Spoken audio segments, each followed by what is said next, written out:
Welcome back to Market on Close. I'm Sam Bardas, live from the floor of the New York Stock Exchange. It's time now for overlooked stocks. Shares of Aerovironment are higher today after the Bank of America initiated coverage on shares with a buy rating and a $300 price target. The drone maker is now up over 80% on the year. I'm very pleased to say I'm joined by George Tsilis, a senior markets correspondent, with all the things you need to know about this. Tell us what you're seeing and some of your takeaways from this one, George.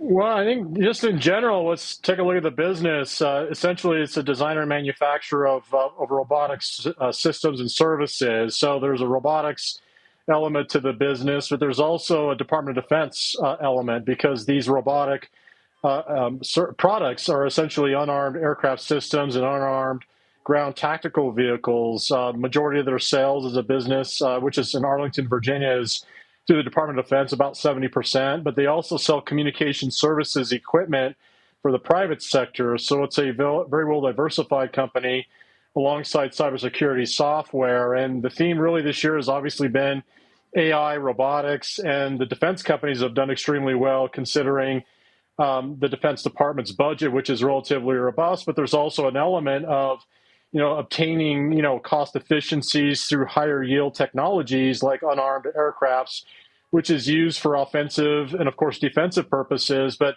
we know that UAVs are utilized across the board for things like surveillance and even border patrol, which is another area that Aerovironment actually sells into. But there was some nice price action in the stock this last year. The company's been growing its sales over 40%, and some of the analysts still, with 12 of them in total now, are constructively bullish, and Bank of America still sees catalysts from a secular standpoint in this name with their price target of $300.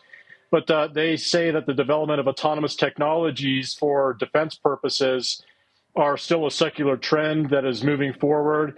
And the Department of Defense also wishes to develop these technologies, which are, again, high yield, but also very cost effective. Their budgets are growing over $1 trillion per annum. The DODs, and of course, associated with that includes defensive and offensive technologies that Aerovironment supplies the marketplace. Now, in the last year, the stock is up 64%. A couple of its peers, like Kratos Defense and Teledyne, are also higher because there's a purposeful trend happening here in the DOD stocks and the defense names, particularly those that are dealing with robotics and technology innovations and surveillance, which AVAV does. Obviously, given the wars that we're seeing across the world right now, there has been this increase, and certainly, countries trying to up their military budgets as well, which no doubt offers a bit of a tailwind to this space. But I was just listening to some of the names that you listed there, George, and I was actually quite surprised that a lot of these are sort of mid to small cap companies. I'm just wondering, in an environment like this, who survives? I mean, what have you got to do to continue to win here in this type of environment in defense?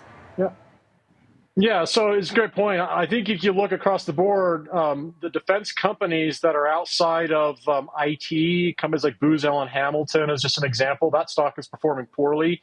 But the companies that are engaged in hardware, software, intelligence, and robotics have done extremely well. So there's a disparity between those that are winning and losing in the DoD space. But nonetheless, what it comes down to is right now the environment for smaller mid-cap companies. Now, market cap for this business is around $13.5 billion, sales on a trailing basis $1 billion. The small cap companies have done well, particularly because of lower interest rate environment, and that's supporting the IWM or Russell today, for instance. But nonetheless, it comes down to contracts and in backlog. And if you look at the backlog for Aerovironment, it's grown about 40% year over year. It's over $1 billion, which is more than 1 times its annual sales. And again, its EPS growth is moving higher, and that's what you want to see. And then there's also an element of valuation, just based on current estimates, around $4.45 a share, and EPS adjusted on an adjusted basis next year. The stock is trading around 61 times next year's earnings, but it's growing its earnings at around 45 times. So it's a little bit more than 1 times earnings growth. But nonetheless, the small cap element to the business may also prove attractive here based upon what we're seeing across the board for small cap companies. Yeah, and just on that, just very quickly, if I could squeeze this in, I'm just also seeing that in aerospace and defence, M&A volume has also been rising this year. So, I mean, do you anticipate that we can continue to see, some more consolidation here as far as some of these transactions? Yeah, in fact, if you look at Aerovironment, they made a purchase of another competitor in the last year, which brings forth more cybersecurity and space technology.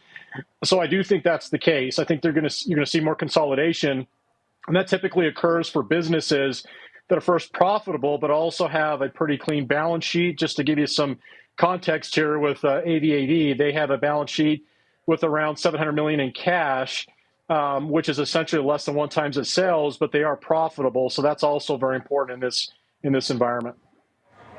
Oh, absolutely. Okay, George, thank you so much for getting us across that one today, AVAV.